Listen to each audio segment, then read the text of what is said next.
Hoy tenemos claro espectáculos públicos, hoy se suspendió Maroon 5, se suspende en la provincia Lollapalooza, boliches bailables. Hay una discusión que es transporte público, y se lo pregunto, ¿qué es? Subtes, da la impresión que hay tanto amontonamiento de gente o más que en un boliche bailable, subtos y colectivos. Digamos, acá el concepto es así, nosotros al día de hoy, porque el tema es tomar las decisiones basadas en la evidencia de lo que funciona y no funciona. Tenemos relativamente buena experiencia de lo que ha pasado en el norte.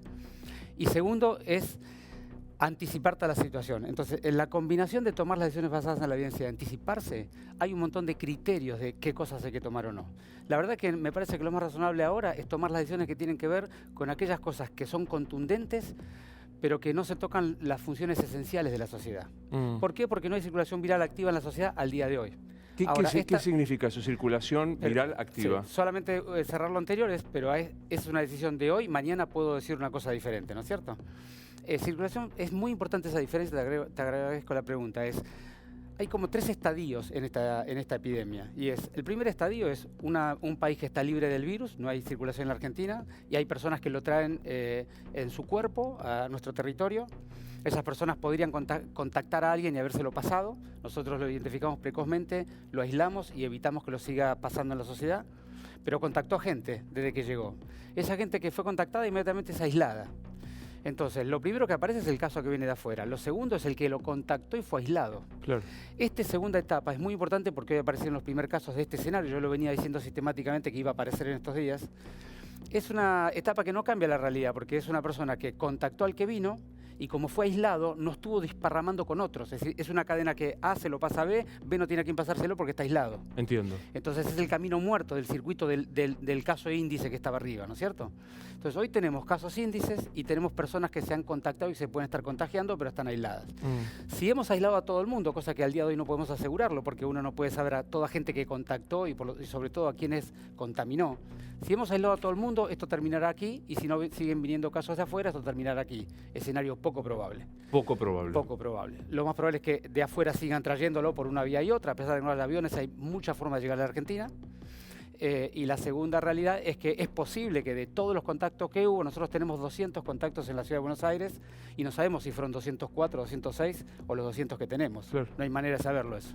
Entonces, cuando alguien que nosotros no tenemos bajo supervisión y aislamiento lo contagia a alguna otra persona y esa otra persona empezó a circular socialmente el virus.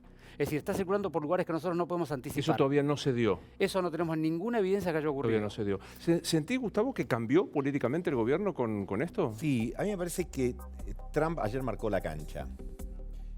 Tanto en lo que refiere a la estrategia para enfrentar la enfermedad, como también con las consecuencias económicas que seguramente veremos más adelante. Pero lo que digo es cuando Trump, los grandes países, establecen medidas ya tan contundentes y nadie quiere quedarse en posición adelantada.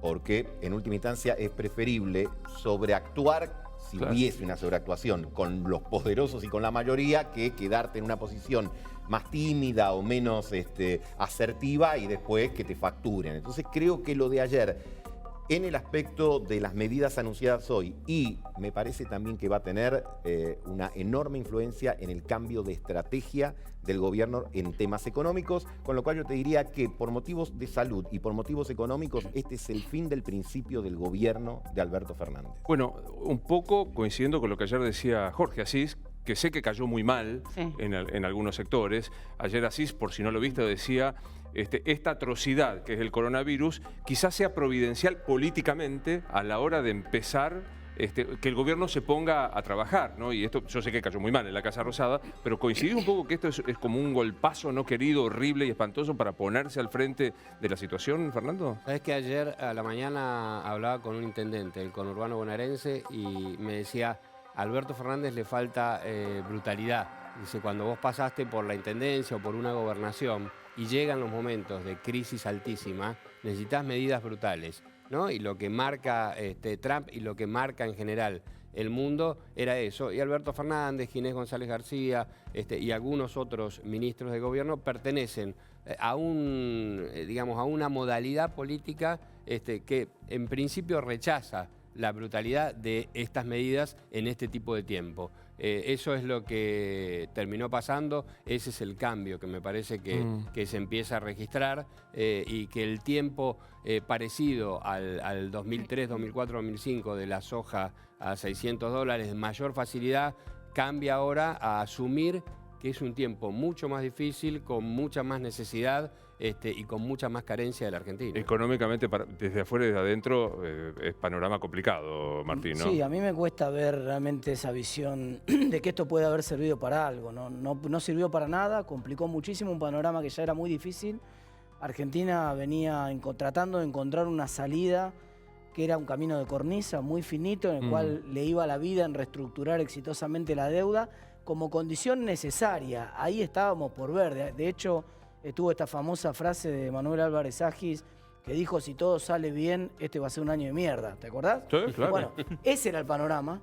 Y cuando ese era el panorama, que en el mejor de los casos era un año malo, llegaron estos dos misiles de afuera sin comerla ni beberla, que realmente complican todo, porque complican el escenario. Primero hay una crisis de incertidumbre por el coronavirus que contrae la oferta y contrae la demanda global, y eso le pega a la Argentina, pero después también la del petróleo que pasó el lunes, otro saque más. Entonces, la verdad que me cuesta encontrar un sector de la actividad que venga a esto bien. le puede haber servido, salvo... ¿Qué te dice algo?